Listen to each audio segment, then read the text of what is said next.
You guys are free to eat. Truthfully, I'll tell you this to be honest, Pastor Chris.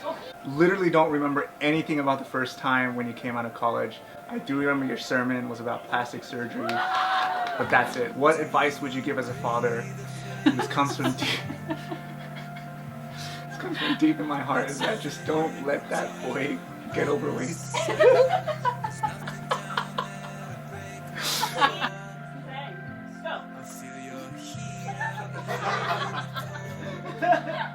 Pastor Chris, I think, means a lot of things for me. He was a really important role model for all of us as we were growing up. Especially during the time. You know, we were all a bunch of punks. And I think, you know, Pastor Chris, he didn't force us to become people that we didn't want to be. Right, so Pastor Chris, every time I see him, I'm super happy to see him. It's weird saying it the second time. One of the things he told me a lot when I was younger was stay humble, and it's still in my mind a lot, and I really thank him for that. I don't know, it was just amazing seeing Pastor Chris come out of college all the way into adulthood, getting married, and now with a kid. Amazing.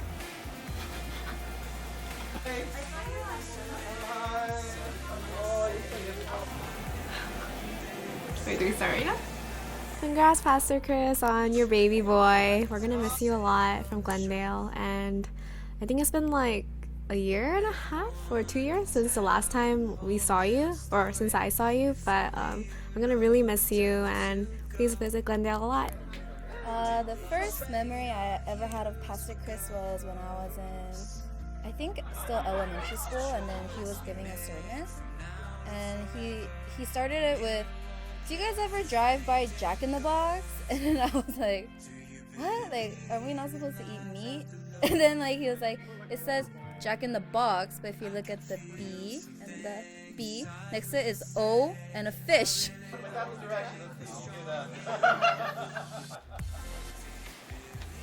Hello there, Pastor. So, my most memorable memory with you is when I had moved to Oklahoma, and when it was Texas camp meeting time, you came all the way from California and you preached at Texas camp meeting. And I remember the very last day of camp meeting when you kind of gave your final sermon and kind of finally talking to all the kids. You were saying how part of the reason why you came was to see me, Tracy, and Sally, and that was very heartwarming for me and something that I will always remember. What did I sacrifice to come here to this reunion? I sacrificed my precious study time as a medical student, so it's more like an excuse so that if I don't pass, I can just move up to Portland, live with Pastor Chris, my backup plan, basically. Hi, Pastor. Congrats on your baby, mini chunkster. Wait, David, stop laughing. Wait, is this all recording? One of my favorite memories of us is when we did praise together. Because singing is one of the most fun things I've done. And to be able to do it at church and with you, with Diane and Andrew and Envy was probably one of the most fun memories.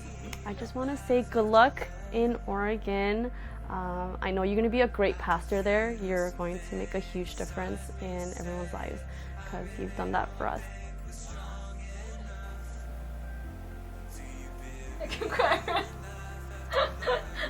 I think my favorite memory, I just really like the time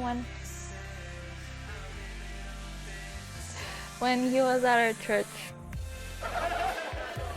Like mock meetings, focus, he had like so many acronyms. He thought they were so cool. They were cool when we were little. All the memories, church activities, outings, tutoring. Can't even remember everything, but I think those are all very memorable, like the fun times.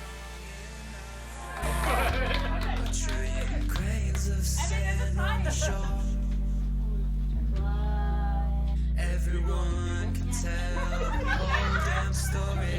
If only you know the depth to go. When did we trade our heroes for ghosts? It's a choice we make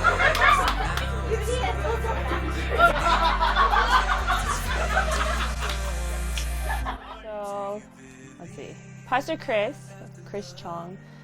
You know, I don't say this very often about him, but when I first met him, it was like years ago at camp meeting. I don't even think I knew he was a pastor or he was even going in that field. I think I just thought he was another like lay leader like myself, like being involved in church. The thing that pops to my head, I think, more and more now. I thought this before, and I kind of like. I think I've said this to him directly once, but I really believe Pastor Chris is destined for amazingness in God or with God. Seeing how he still is positive and he still like is in ministry doing stuff for God, and seeing that passion still be there. I'm really excited to see what God has in store for him and what he has in store for all of us.